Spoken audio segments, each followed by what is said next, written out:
একটা যুদ্ধ শুরু হয়েছিল বাংলাদেশ থেকে হাজার মাইল দূরের ইউরোপে, জার্মানির হিটলারের পাগলামি আর জাপানের যুদ্ধবাজ শাসকদের হাত ধরে। কিন্তু সেই যুদ্ধের ছায়া এসে পড়েছিল এদেশেও। আপনি কি কখনো ভেবেছেন দ্বিতীয় বিশ্বযুদ্ধ, যে যুদ্ধে বাংলাদেশ অংশ নেয়নি, সেই যুদ্ধেও কিভাবে অপূরণীয় ক্ষতির মুখে পড়েছিল বাংলাদেশ?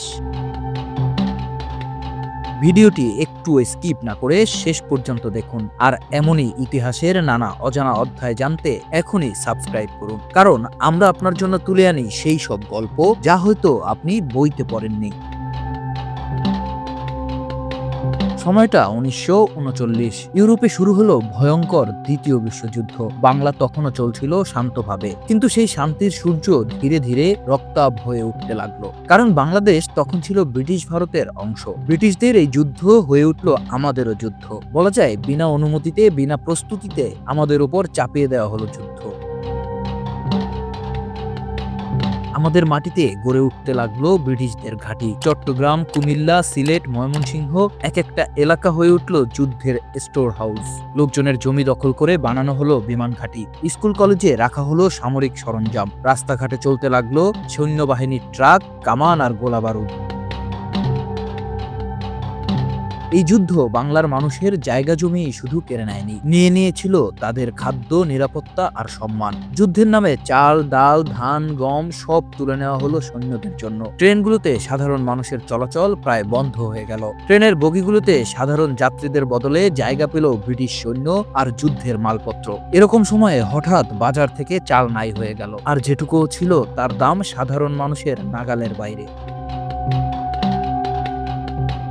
ধীরে ধীরে বাংলার ঘরে ঘরে খাবার ফুরিয়ে গেল। মায়েরা সন্তানকে খাওয়াতে না পেরে কাঁদলেন, বাবারা ঘরে ফেরার সাহস হারালেন। পরিণামে এই বাংলার জমিন জুড়ে নেমে এলো এক ভয়াবহ দুঃস্বপ্ন।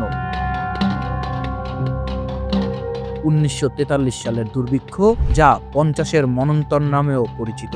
সেটি ছিল এমন এক দুঃস্বপ্ন যা ইতিহাসে আমাদের রক্ত দিয়ে লেখা। বলা হয় খাবার না পেয়ে সেই মন্বন্তরে বাংলার মাটিতে প্রায় 30 লক্ষ মানুষ মারা যায়। হ্যাঁ, 30 লক্ষ।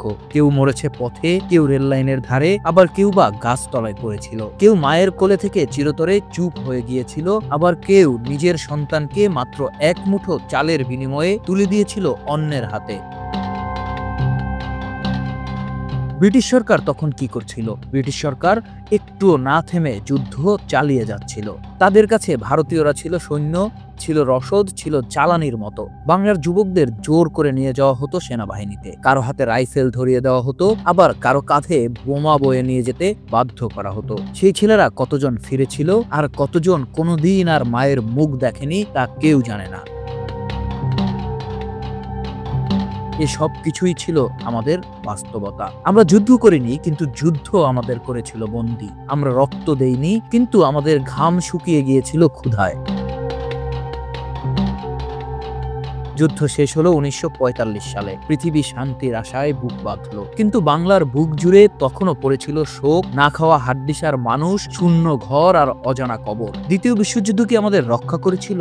একদমই না, বরং প্রমাণ করে দিয়েছিল উপনিবেশ মানেই অন্যের লড়াইয়ে নিজের সবকিছু হারানো। এবার বলুন, আপনি কি জানতেন এই ভয়ঙ্কর যুদ্ধের চিহ্ন আমাদের ঘরেও এতটা গভীরভাবে আঁচড় কেটেছিল? এই গল্প শুধু ইতিহাস নয়, এ আমাদের পূর্বপুরুষের কান্না। সেই কান্না যেটা হয়তো আজও কেউ শোনেনি। তাই এই ইতিহাস, এই কষ্ট, এই বিস্ময় ভুলে গেলে চলবে না। ভিডিওটি শেয়ার করুন আপনার বন্ধুদের সঙ্গে, আর ইনফোপন্ডিত চ্যানেলটি সাবস্ক্রাইব করে রাখুন, কারণ আমরা তুলে ধরি সেই সব সত্য যেখানে ইতিহাস শুধু গল্প নয়, হয়ে ওঠে আত্মার স্পর্শ।